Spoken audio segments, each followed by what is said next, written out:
റസൂലുള്ളാഹിന്റെ മക്കളാണ് മുതഅല്ലിമീങ്ങൾ. കാലഘട്ടത്തിനനുസരിച്ച് പോരായ്മകളൊക്കെ ഉണ്ടാകും. ഈ മക്കളില്ലെങ്കിൽ ദീന് അസ്തമിക്കും. അതുകൊണ്ട് തന്നെ റസൂലുള്ളാഹിന്റെ കുട്ടികളാണ് മുതഅല്ലിമീങ്ങൾ. നബി തങ്ങളുടെ സന്തോഷം മുതഅല്ലിമീങ്ങളോട് എത്രയാണെന്നറിയോ? ആ മുതഅല്ലിമീങ്ങളിൽ ഒരു കുട്ടിയാണ് നാട്ടുകാരെ വിട പറയുന്നത്, ലോകത്തോട് വിട പറഞ്ഞത്. മദീന പള്ളി നിറഞ്ഞ് കവിഞ്ഞിരിക്കുകയാണ്. മയ്യിത്ത് നിസ്കരിക്കാൻ വേണ്ടി നിറഞ്ഞിരിക്കുന്നു. അല്ലാഹുവിന്റെ ഹബീബ് ഉസ്താദായ റസൂലുള്ളാഹ് ആ കുട്ടിയുടെ മയ്യിത്ത് നിസ്കരിക്കാൻ വേണ്ടി അങ്ങോട്ട് വരുന്നില്ല, ഇമാമ് നിൽക്കാനും വരുന്നില്ല. സ്വഹാബത്ത് ചെന്നു നബി സല്ലല്ലാഹു അലൈഹി വസല്ലം തങ്ങളോട് ചോദിക്കുന്നു, യാ റസൂലല്ലാഹ്,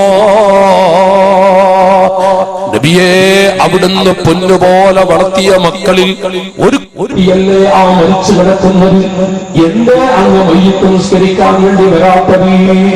ഉടൻ തന്നെ റസൂലുള്ളാഹി പറയുന്നു, എന്റെ സ്വഹാബികളെ, ആ മരിച്ചു കിടക്കുന്ന മുതഅല്ലിമിൽ, ആ മരിച്ചു കിടക്കുന്ന കുട്ടിക്ക് കടമുണ്ട്. കടത്തോടുകൂടെ മരിച്ചവന് ഞാൻ മയ്യിത്ത് നിസ്കരിക്കാറില്ല. നിങ്ങളെല്ലാവരും കൂടി മയ്യിത്ത് നിസ്കരിച്ചോളൂ. ഓ സഹബ, നിങ്ങൾ എന്റെ കുട്ടിക്ക് വേണ്ടി നിസ്കരിക്കണം. ഞാൻ കുട്ടിക്ക് കടമുള്ളത് കൊണ്ട് മയ്യിത്ത് നിസ്കരിക്കാനില്ല. സ്വഹാബാക്കളിൽ ഖത്താബ റളിയല്ലാഹു അൻഹുവിനെ പോലെയുള്ള ആ മഹത്തുക്കൾ പറഞ്ഞു, നബിയേ, ഞങ്ങളുടെ കൂട്ടുകാരന്റെ കടം എത്രയാണെങ്കിലും ഞങ്ങൾ വിട്ടാം തങ്ങളെ, നിങ്ങൾ വിട്ടാം. അല്ലാഹു ഞങ്ങൾക്ക് നൽകിയ കഴിവ് കൊണ്ട് ഞങ്ങൾ വിട്ടാം. അല്ലാഹുവിന്റെ റസൂൽ സന്തോഷത്തോടുകൂടെ മയ്യിത്ത് നിസ്കരിക്കാൻ വേണ്ടി വരുന്നു. നാട്ടുകാരെ മയ്യിത്ത് നിസ്കരിച്ചു, സലാം വീട്ടി. എന്തൊക്കെയാ സ്വഹാബത്ത് ചോദിക്കുന്നത്? യാ റസൂലല്ലാഹ്, ഹംസത്തുൽ കറാറിനെ പോലെ കരള് പോലും ദീനിന് വേണ്ടി സമർപ്പിച്ചു. സുമ്മ ആശ സുമ്മ ഖുതില, സുമ്മ ആശ സുമ്മ ഖുതില. 7 പ്രാവശ്യത്തോളം ഷഹീദായി മരിക്കുന്നു, വീണ്ടും അതാ ജീവിക്കുന്നു, വീണ്ടും ഷഹീദായി മരിക്കുന്നു. ആ മനുഷ്യന് രക്ഷയില്ലയോ നബിയേ? റസൂലുള്ളാഹി പറഞ്ഞു, ഉമറേ, കടമുണ്ടോ? പ്രയാസമാണ്. യുഗ്ഫറു ലിശ്ശഹീദി ജമീഉ ദുനൂബ്, ഒരു ഷഹീദായ മനുഷ്യന്റെ മുഴുവൻ ദോഷങ്ങളും അല്ലാഹു പുറത്തു കൊടുക്കും. ഇല്ലദ്ദൈൻ,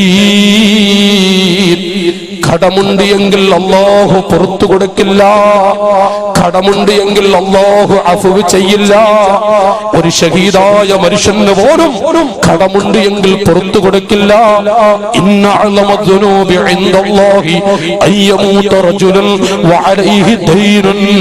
എന്റെ സ്വഹാബത്തെ സിദ്ദീഖേ, അല്ലാഹുവിന്റെ കോടതിയിൽ ഏറ്റവും വലിയ ശിക്ഷ അനുഭവിക്കുന്ന ഒരു മനുഷ്യൻ ആരാ?